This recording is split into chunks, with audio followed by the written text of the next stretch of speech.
Anthony Albanese is fast becoming that clingy ex who mysteriously always shows up at your favourite cafe, just accidentally, muttering about how it's good to bump into each other, except the object of the Prime Minister's affection is not an old flame, no, it's US President Donald Trump.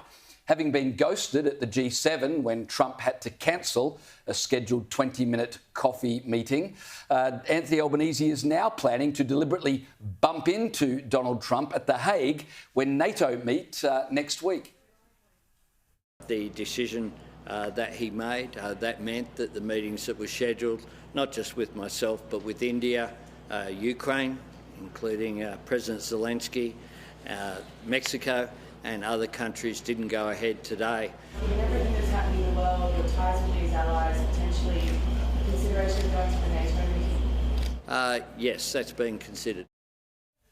Now, of course, if Albanese can't catch Donald Trump's eye at The Hague, he'll try again in September at the United Nations meeting. And if that doesn't work, I suspect Albanese will take to hiding in the bushes at Mar-a-Lago and whispering, Donald, it's me, Anthony from the G7.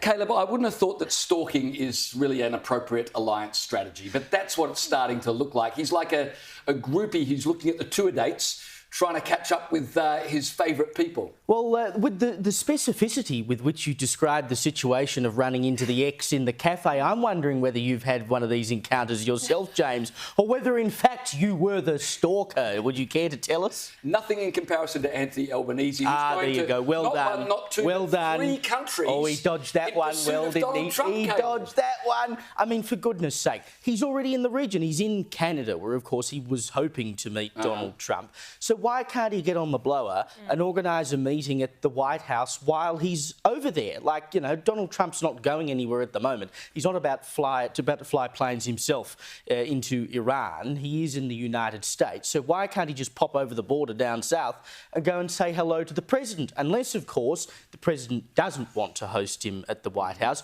which would be unusual because he's had everyone at the White House, basically, or he is too scared to go to the White House because he doesn't want to be in Donald Trump's quarters where Donald Trump can control the conversation and, of course, can control the media conversation as he has done previously, particularly with President Zelensky and Cyril Ramaphosa, etc. And this business, you see there, Albanese saying, oh, well, you know, he missed other meetings as well. And he cites specifically the Mexican president.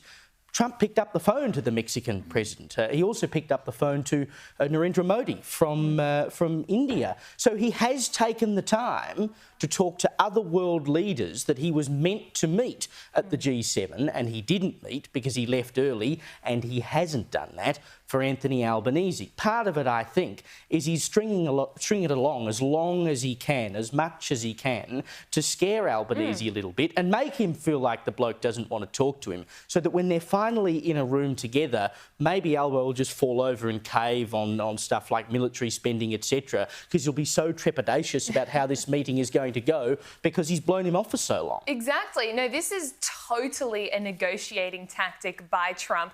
Draw out the length of time till they can have their meeting. I mean, it's already been 9 months that Albanese has not had a meeting, and so it is pretty shocking. But what is interesting is the different treatment that the UK is getting versus Australia. At the G7 summit, even though Trump was there for barely 24 hours, they still managed to sign a trade agreement, which gave them tariff exemptions on some things. Yet Australia has experienced none of that. And part of that is because the UK has consistently met their defence spend targets. 2% of GDP, now Keir Starmer says they're going up to 3%. Whereas in Australia, since Labor came into government, we haven't even spent 2% of GDP on defence. We haven't even reached that target, let alone the 3.5% that Hegseth wants.